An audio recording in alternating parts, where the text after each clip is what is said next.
Today's story involves a 30-year-old mother of two who disappeared just after New Year's 2025 and still to this day has yet to be found. Today's goal is to keep the memory of Ashley Elkins alive and to once again bring awareness to the dangers of stalking, obsession, and domestic violence. Familia, let's gather around this kitchen table. We gotta talk.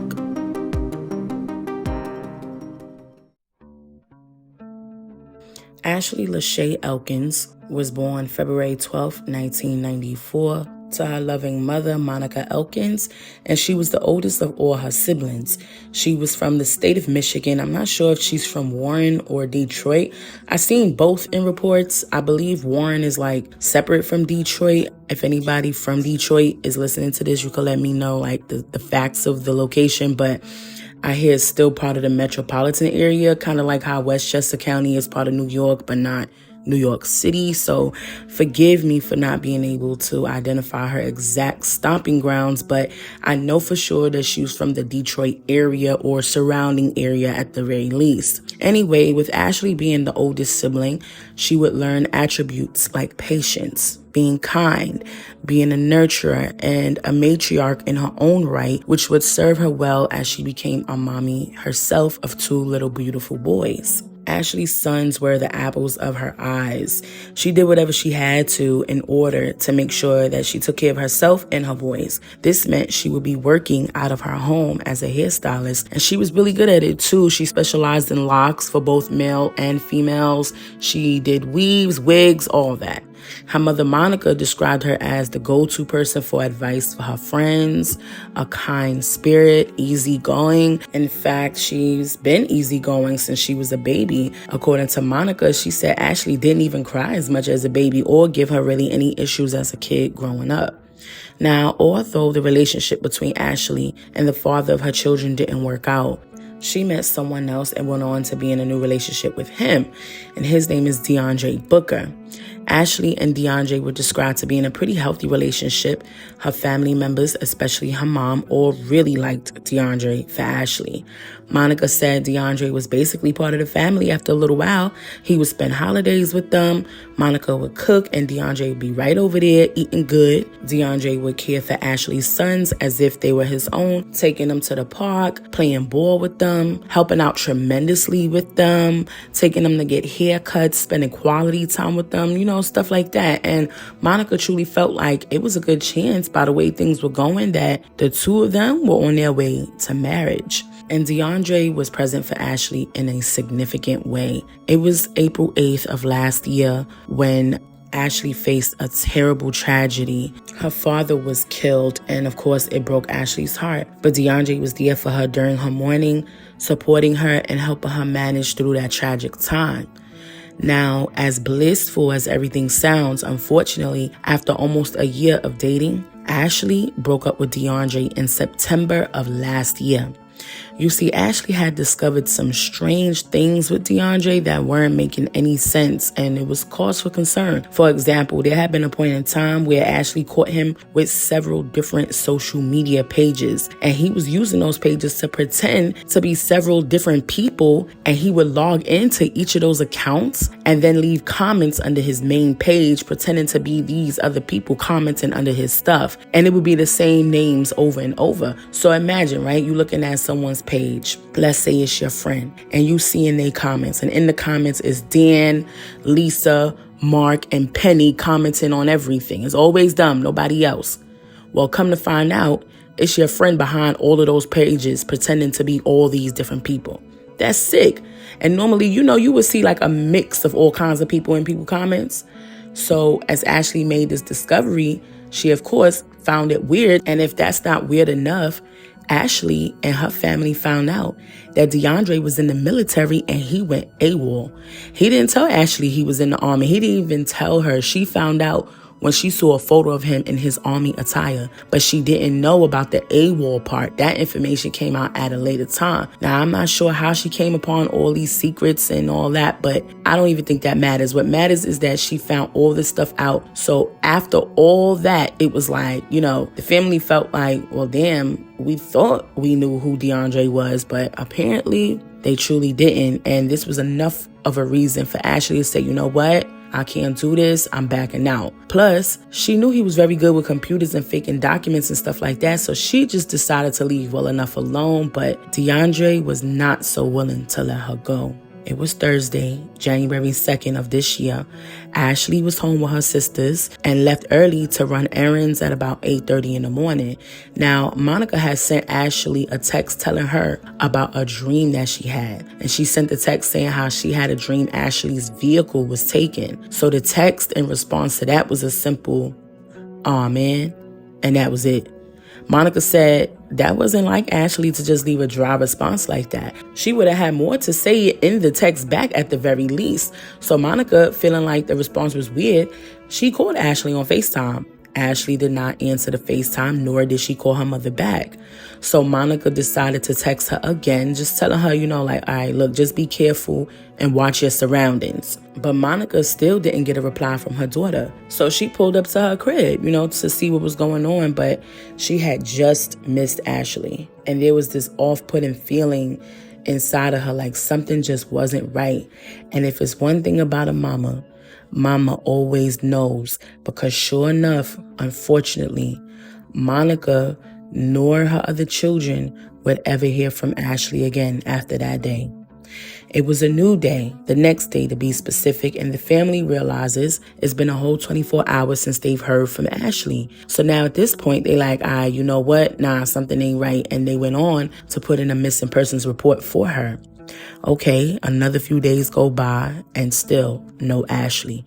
At this point, her family is already outside, feet on the pavement, making it known that they needed the help of the public to bring back the hardworking mom of two. They took their cries for help to social media and news media. Police hit the grounds, searching for Ashley as well. And of course, I could imagine investigators offering up the idea of Ashley possibly leaving on her own, but the family was like, absolutely not. There's no way she would just up and leave without her boys and not say nothing to nobody. That just wasn't happening. That was the furthest thing from reality for Ashley. So the hunt continued. Now, the last ping location of Ashley's phone was near an apartment complex in Roseville, Michigan. Now, what's wild about that is that's where DeAndre lived. So, boom, the family pulls up over there ready to see what's going on. Because remember, he be on some weird stuff. So they like, oh no, let's go see if she over there. And there's a lot more to the weird stuff that he was on that I'm going to get into later on. But for now, when they pulled up to his apartment complex, unfortunately, there was no sign of Ashley being there. Her car wasn't there. They knocked on DeAndre's door. There was no answer. Matter of fact, DeAndre hadn't even been accounted for some days before they even got there. He was missing for the same amount of time Ashley was missing. So the family had no choice but to leave the premises and continue their search. Investigators were moving as swiftly as possible. They were hanging up flyers, working with the family. They even searched landfills for Ashley, but to no avail. Now, remember I told you how the family went to the apartment complex and didn't find a single sign of either Ashley or DeAndre over there just a few moments ago. Well, on January 7th, Ashley's vehicle, a 2009 or 2010 gray Chevrolet Malibu that didn't have a license plate yet, was found parked right there at the complex. Ain't that so eerie how Ashley's mother said that she had a dream that her vehicle was taken, and the first time they went over there looking for her, that vehicle wasn't there, and now all of a sudden it was. So what does that tell you? The man has been using her car, clearly. So Ashley's mother, her dream, everything, it was just so on point, and it's so eerie to even think about that. And I just know her mother be feeling like that, like, I knew it. I knew something. I knew. This was clearly a huge red flag for police, and thankfully they did not ignore the red flag, and they went and they searched DeAndre's apartment. And when they searched his apartment, they found a significant amount of blood in his bathroom. So they took a sample for DNA testing, and they also took a dumpster in to collect as evidence and to check for DNA as well. The blood in his bathroom did belong to Ashley. So at this point, everybody can see there's foul play here. and more details about Ashley and DeAndre's relationship were revealed via her family. Apparently, DeAndre became increasingly jealous throughout the relationship and after. He would look through her phone trying to see if she was talking to other men, and during the relationship, he made it clear that he felt some type of way about Ashley having male customers come to her home to get their hair done. He made it such an issue that eventually Ashley decided to stop taking the male clients at home, and she rented a booth somewhere along 8 Mile, according to her mom, just to avoid having issues with him. But once they broke up, she went right back to doing hair in her home. Now, Ashley's uncle Maurice said they knew DeAndre would try and reach out to Ashley time and time again, but he couldn't confirm if it were to actually be back in a relationship with her or what. But DeAndre did begin stalking Ashley, and Monica even said how one of Ashley's friends spoke on how Ashley would say that she felt like someone was constantly following her in her vehicle, constantly feeling like somebody was watching her. And it's crazy because I know most of us can relate to that feeling on a smaller scale. Like, you could be outside and you could just feel somebody's eyes on you. And when you look up, sure enough, it's somebody staring at you for whatever reason. So it's just wild to know that Ashley had such a strong feeling that she was being watched, and she was not wrong. Now, at this point, Monica stated how this entire ordeal just left her feeling shook because she would have never suspected that DeAndre would ever go as far as bringing physical harm to her daughter. Now, the family knew police were investigating DeAndre, but they didn't know where they stood in the investigation until on January 8th. 32-year-old DeAndre Booker was arrested in Flint, Michigan on charges of repeatedly lying to the police during a violent crime investigation and willfully providing false and misleading information. DeAndre's arraignment for this charge was January 9th, and during the arraignment, the defense asked the judge for a $500,000 bond, no 10%, because DeAndre was a flight risk, and laid out all the details of how and why he was a flight risk. And the judge actually lowered the bond for this charge. In fact, she cut it in half. Yes. Do you have any questions regarding your rights? No. Right, I'm going to enter a not guilty plea for purposes of arraignment. With regard to bond, we'll start with Mr. Kane. Your Honor, Mr. Booker is 32 years old. He's in custody on this charge. He states he is not employed. He lives at the same address. He also states he's not on probation or parole. I'd recommend a reasonable bond in this matter. All right, and Mr. Fox. Thank you. Good morning, Your Honor. Obviously, we're here on a 4-year felony for lying to a peace officer on a violent crime investigation. This is, of course, as Your Honor is aware, involving Ms. Elkins. And the court is to consider MCR 6.106F and MCL 765.6, a number of factors. I'm going to hit on a few if you don't mind. The first is the protection of the public. The underlying matter, although not the charge specifically, but the underlying matter obviously involves a crime of violence, potentially. We are still seeking Ms. Elkins. The defendant, we suspect and believe, may know where she is. And a concern is her safety if, God forbid, the worst has not happened yet. So with respect to that, Judge, I believe that there is a risk to the public, specifically if she were still alive, and that's what we're all hoping for, of course. The other is the defendant's risk of non-appearance and the likelihood of conviction. Likelihood of conviction, Judge, the defendant made several material factual misstatements to Detective Lasprance and recited those to the court during the course of the initial swear-to. The defendant was aware that we were investigating a missing persons report. He was aware that there was some belief of his involvement. He made misstatements about both his location as well as Ms. Elkins and how she may have left his vehicle, left his apartment complex, all of which we can demonstrate by objective evidence and video evidence to be false.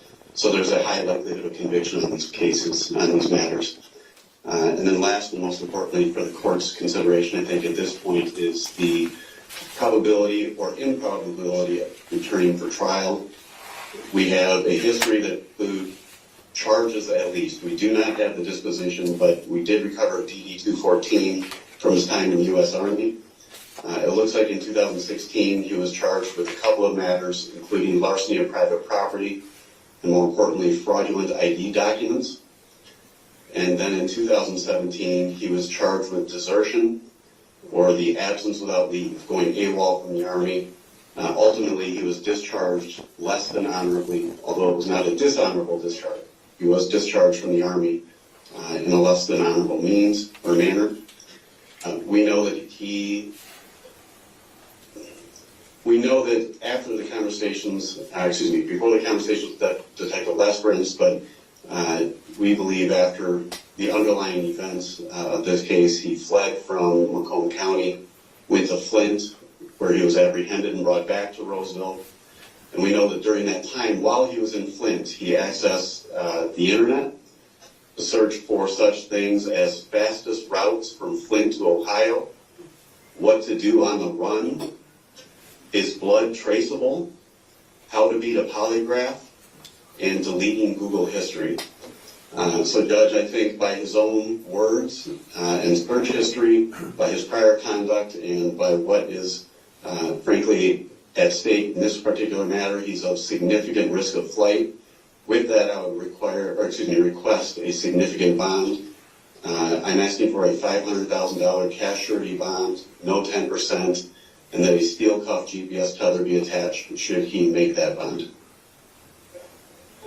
All right, Mr. King, anything further from you? Nothing further, Your Honor. Detective Lesperance, is there anything you wish to add? No, ma'am. Not this time. All right. As Mr. Fox indicated, there are many things the court has to look to with regard to setting bond and determining bond. This court looks most closely at the risk of harm to the public and the likelihood of the defendant's appearance in court. I will note for the record that this matter is currently charged as a 4-year felony. I will also note for the matter that while Mr. Fox did point out several instances from the defendant's time in the military with regard to any sort of matters that came up with regard to larceny or desertion, that there is no other criminal history presented. But that being said, the matter being investigated does involve a missing person, which is a very serious matter. And the court takes very seriously that the allegations being made are that the defendant is lying to a police officer regarding material facts about a missing person at this time. That gives the court great concern about the risk of harm to the public and the likelihood that the defendant will make sure that he appears in court for both this matter and any potential further charges that may be brought by the prosecution. At this time, the court is going to assess a bond in the amount of $250,000 cash surety, steel cuff tether prior to any release. The PCC date in this matter will be January 22nd, 2025 at 8:30 a.m. on Zoom in front of Judge Bodecker. The exam date will be January 29th, 2025 at 8:30 a.m. in person in front of Judge Bodecker. I have referred the matter to the Office of the Public Defender for appointment of counsel at this time. If the defendant does retain counsel, that counsel can send in a substitution of attorney.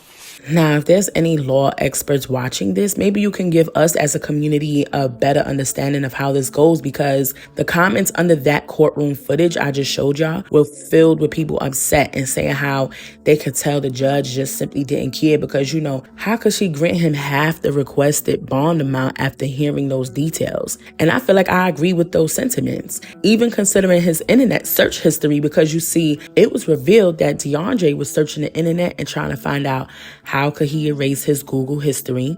He was looking up the stuff about how to hide this and that and how to pass a polygraph and what was the fastest route from Flint to Ohio, clearly trying to run off. What to do when you go on the run. Is blood traceable? That right there says a lot in itself. And Ashley's uncle said whatever DeAndre did to Ashley, it was clearly calculated and premeditated, and he believes DeAndre planned to kill Ashley every step of the way, and I agree. Ashley's mother spoke to the media after the arraignment and said she did not agree with the bond and felt like it should have been even higher. She also spoke to how she knew something was wrong the day Ashley went missing and touched on what their relationship was like and what the family's relationship was like with him, which I already touched on earlier, but I think it's better if you can listen to her talk about it herself. And you all have had your suspicions about him. Does this confirm what you were suspecting? Yes. Yes, I knew it from day one. Can you tell us about that? Is there a moment that you kind of knew? When I got to her house, it was 8:40. She left at 8:30. I went in the house for a minute, came back out. I texted her I had a dream of her car being stolen. And she replied back, "Aw, man," which was weird to me. So I FaceTimed her. She didn't answer.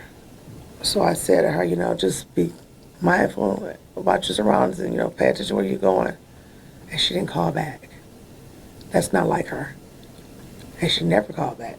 And she never texts back. Ever. Do you think that all man that wasn't like her, do you think that was her answering? No, that was him. I believe he had her when she walked out that front door. Does he have any violence or history of violence or anything? I never knew he was violent, but now that I'm finding out things, I know he was stalking, and some things happened. But I found out later from friends first that, yeah. So you think he was kind of controlling, possessive? That I know he was, because he would go through her phone, and she was doing hair at home, and he had a problem with men coming in and get their dreads and stuff done. And so she had got a booth somewhere on 8 Mile, so that she wouldn't have any problems with him. Then when they broke up, then she just went back and started doing it from her house. When did they break up? I want to say September. And how long were they dating? A year. Can you describe their relationship? Have you been around them when they were Yeah, together? he was around my whole family. When I say I thought he was the one who was going to marry her, just he was good to her kids. He played ball with them. He took me to their haircuts. Ashley's father was murdered also April 8th of last year. He was there for that. I worked for Stellantis, and we had a Christmas extravaganza last Christmas. He was there. Formal. The formal. He was there. He was always at my house. I cooked. He was part of the family. So I'm just really shook that he would do something like this. Did it give you any hope to hear the prosecutor say that they are still hoping that she's alive? No. News media asked Monica if she felt any relief when she heard the prosecutor state that they're still hoping Ashley is alive. But Monica simply stated, no. Ashley's uncle said, he understood that the prosecutor was being legal-based when they mentioned the possibility of Ashley still being alive because technically her body still hasn't been found. But based on the evidence that was discovered and what police told the family, their minds were pretty much made up and felt like, she's gone, and we know she's gone. So when the media asked Monica about Ashley's boys and how they're taking it, her response was just heartbreaking. And I know, have you informed her kids at all of that update? I know you were just talking about how they're asking for the man. So yesterday I went and got them. I told this 10-year-old. He just screamed and hollered. And asked why would somebody do something like that to his mother because she's so kind. And how she takes care of them. Who's going to take care of them now? And he's supposed to be a chef, and he's supposed to buy her house, and he's supposed to cook for her. And they had plans, and now it's like he said he's not going to do anything now. He don't want to do anything anymore. And he's asked me questions like, is he going to his dad's, or he's got to stay there now? And I don't know. I can't break down. I've been strong this whole time, looking every day from day one. And it's like I can't really lose it because now I got to take care of my grandsons. And so I just got to always just keep being strong. But I get tired and overwhelmed. You can tell Monica is exhausted. She's hurt. She's tired. She's heartbroken. She's grieving and just, drained from this horrifying ordeal. Nothing is scarier and more anxiety-inducing than the unknown, And this woman has no idea where her daughter's body is at. Oh my God, bless Monica and please give her all the strength that she can bear. Now, let's jump up a bit to late January. It had been reported that DeAndre Booker was being charged with first-degree homicide and other charges in connection with Ashley's disappearance and presumed death, according to Freep.com. The report states that he was being held in Macomb County Jail with no bond on the homicide charge, as well as 3 other charges related to tampering with evidence, removing a dead body, dismemberment and mutilation, and concealing the death of an individual and failing to inform a funeral home or law enforcement. His attorney stated DeAndre would stand mute before the court, and the court put in a not guilty plea for him on Friday, January 31st, during an arraignment in which DeAndre was present via video.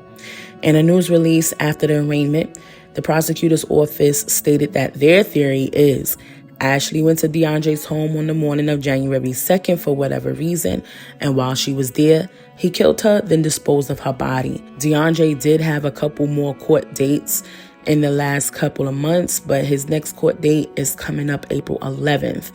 The bond remains the same for the charge of him lying to police officers, but again, no bond for the first-degree homicide charge. Ashley's family expressed immense gratitude for the help from the public that they received. When Monica got on social media asking for help on the internet and saying that she felt alone, people came out in droves to assist her and the family. Thank God. Monica said DeAndre hasn't even tried to reach out to them to say anything. Not a sorry, not nothing, which I know wouldn't even suffice. But, it's just wild how someone can go from being in your house every day, being a part of your family, breaking bread, eating food, helping out with things, to being completely detached. That's got to be something mental right there. You know what I mean?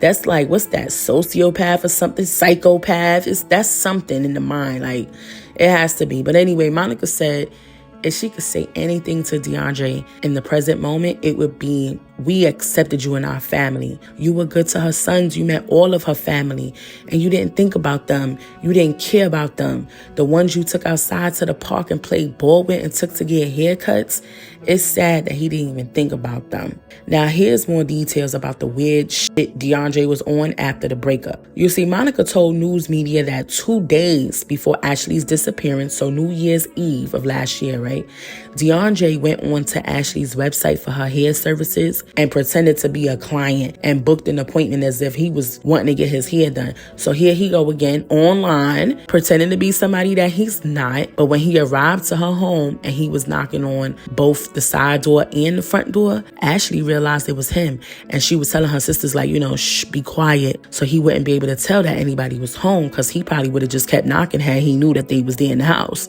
So, clearly she did not allow him to come in. They all stood quiet, and he just ended up leaving. Mind you, that wasn't the first time he did that. There was another instance before that of him pretending to be a customer. But Ashley had a feeling that whoever this person wasn't who they said they was, and it was really DeAndre. So she called his phone to confront him. And at that time, he did admit that, yes, it was him who booked the appointment because he just wanted to see her.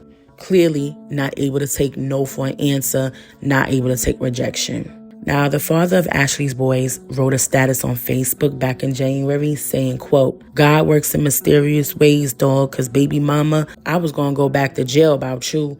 Police got him before I did. The boys would have lost both parents. No cap. Ain't no date for revenge. I got our kids forever." End quote. So to me, that looks like, he still very much cared for the mother of his children. I can't speak to their relationship at all, as I know nothing of it, but definitely what it seems like is that he cared for her. And he's clearly very affected by this. And, he's hurting just like the rest of her family. According to Ashley's memorial, her official death date has been deemed to be the date of her disappearance, January 2nd, 2025. Ashley didn't even make it to 31 years old. The family held a candlelight vigil where hundreds of people were in attendance to honor Ashley on Saturday, January 25th, rallying around Monica and Ashley's siblings in support of their journey to justice for Ashley. If convicted, DeAndre may have to serve a mandatory life sentence. As of now, he has yet to be sentenced, but of course, we will be circling back to this story for updates on this case to find out what his sentencing will be. You know, ain't it crazy how this man had issues with men being in her home to get their hair done, and not because he was worried for her safety, but because he was just insecure. And whole time, he was the man that she needed to be wary of. Not a single reported incident between her and any of her male clients, but instead a presumed deceased missing body of a working mother of two as a result of her crazed ex, sick obsession and inability to let go. Humans are not possessions. If someone wants to leave you alone, they have the fucking right to do so. The need for control over another human life is the most obvious sign that you seriously need mental health.